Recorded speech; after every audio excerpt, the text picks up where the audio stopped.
Mungeli collector Rahul Dev ने लोरमी के पुराने सामुदायिक स्वास्थ्य केंद्र का औचक निरीक्षण किया। इस दौरान कलेक्टर ने अस्पताल परिसर के अंदर नवनिर्मित ओपीडी भवन की जांच की, साथ ही मेडिकल स्ट्रांग रूम का भी निरीक्षण किया। इस दौरान अव्यवस्थित तरीके से रखे गए दवाइयां और मेडिकल उपकरण को देखकर कलेक्टर ने नाराजगी भी जताई। इस दौरान नाराज कलेक्टर ने लोरमी बीएमओ के समक्ष अपनी नाराजगी जताते हुए मेडिकल संबंधित सभी सामानों को ठीक तरह से रखरखाव के निर्देश भी दिए। गौरतलब है कि लोरमी नगर के हृदय स्थल में मौजूद सामुदायिक स्वास्थ्य केंद्र को बंद कर 50 बिस्तर मातृ शिशु अस्पताल में संचालित किया जा रहा है, जिससे नगर की बहुत बड़ी आबादी को इलाज के लिए अतिरिक्त दूरी तय करनी पड़ती है।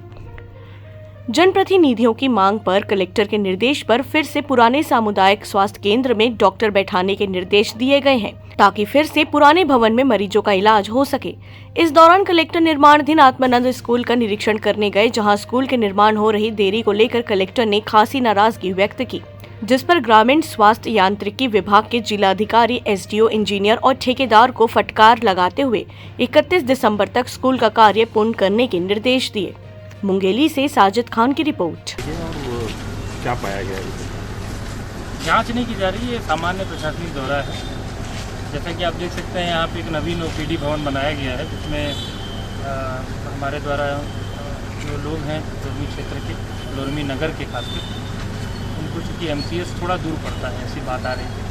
तो फिर से यहाँ पे चूँकि पहले समय से यहाँ पे स्वास्थ्य सुविधाएँ दी जाती रही हैं, तो उसी को फिर से रिवाइव करने के लिए यहाँ पे ओपीडी स्टैब्लिश किया जाएगा। डॉक्टर्स यहाँ पे रहेंगे और यहीं पे, ताकि जो बुजुर्ग लोग हैं उनको दूर जाने में समस्या न हो, यहीं पे दिखा पाएँ। एक तो ये है।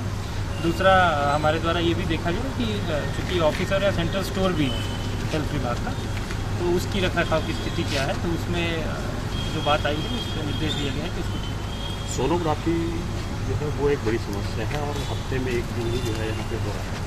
पूर्व में भी मांग उठती रही है कि यहाँ परमानेंट सोनोग्राफी की ऑपरेशन भी की है।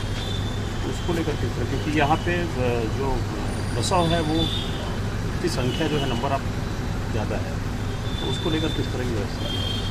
देखिए, सोनोग्राफी की जहाँ तक बात है, अभी मेरे नॉलेज में आई है बात, बीएमओ का आप बता रहे थे, उनको निर्देशित किया गया है कि केवल एक दिन ना होकर कम से कम हफ्ते में 2 या 3 दिन उससे ज़्यादा अपन करें तो बेहतर हो। उसकी व्यवस्था बना ली गई, समोसा शुरू हो जाएगा जल्दी से। और इसके अलावा हम ये भी प्लान कर रहे हैं कि हमारे अचानक मार्ग क्षेत्र में जो महिलाएं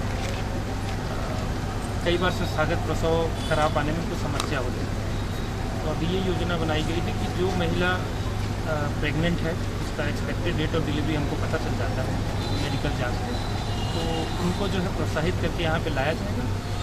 लगभग 15 दिन पहले, संभवतः प्रसव के दिवस के 15 दिन पहले उनको भोजन कराया जाएगा। उनके साथ एक अटेंडेंट को भी रखा जाएगा फ्री ऑफ कॉस्ट। प्रॉपर उनकी स्वास्थ्य जाँच भी की जाएगी और उनको